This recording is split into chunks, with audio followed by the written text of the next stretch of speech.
قرآن کریم اور احادیث میں اگلی دنیا کا بہت کچھ تعارف پڑا تھا، مگر آنکھ جو کچھ دیکھ سکتی ہے، کان سنتے اور حواس محسوس کر سکتے ہیں، وہ الفاظ سے شعور تک بہت کم منتقل ہوتا ہے۔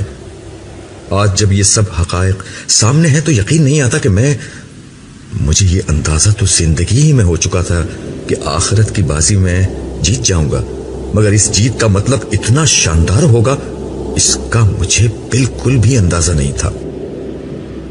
تمہیں ابھی پورا اندازہ نہیں ہوا ہے، سالے پتہ نہیں کس طرح میرے خیالات پڑھ رہا تھا۔ اس کے جملے نے مجھے چونکا دیا۔ اس نے اپنی بات جاری رکھی۔ اصل زندگی تو ابھی شروع ہی نہیں ہوئی، ابھی تو تم حشر کے عارضی مرحلے میں ہو۔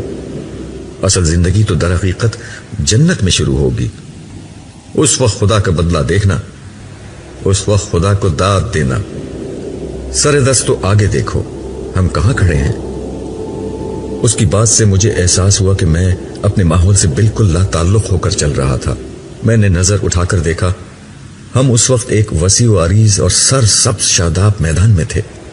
آسمان پر سورج چمک رہا تھا، اس میں روشنی تھی پر دھوپ نہ تھی۔ آسمان پر کہیں بادل نہ تھے مگر زمین پر ہر جگہ سایہ تھا۔ زمین سبز تھی، شاید اسی کے اثر سے آسمان نیلگوں کے بجائے سبزی مائل ہو رہا تھا۔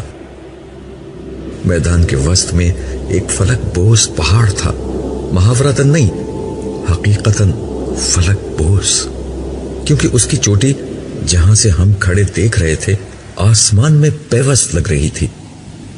فضا میں ہر طرف بھینی بھینی خوشبو مہک رہی تھی۔ یہ خوشبو ہر اعتبار سے بالکل نہیں مگر انتہائی محصور کن تھی۔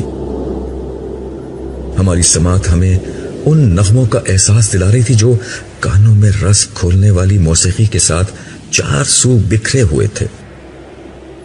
مجھے یہ لگ رہا تھا کہ یہ خوشبو اور یہ موسیقی میری ناک اور کان کے راستے سے نہیں بلکہ براہ راست میرے اعصاب تک پہنچ رہی ہے۔ اس کی تاثیر میں مہک و آنگ اور سکون و سرور کے عناصر اس خوبصورت تناسب سے یکجا تھے کہ مجھے اپنا وجود تحلیل ہوتا محسوس ہو رہا تھا۔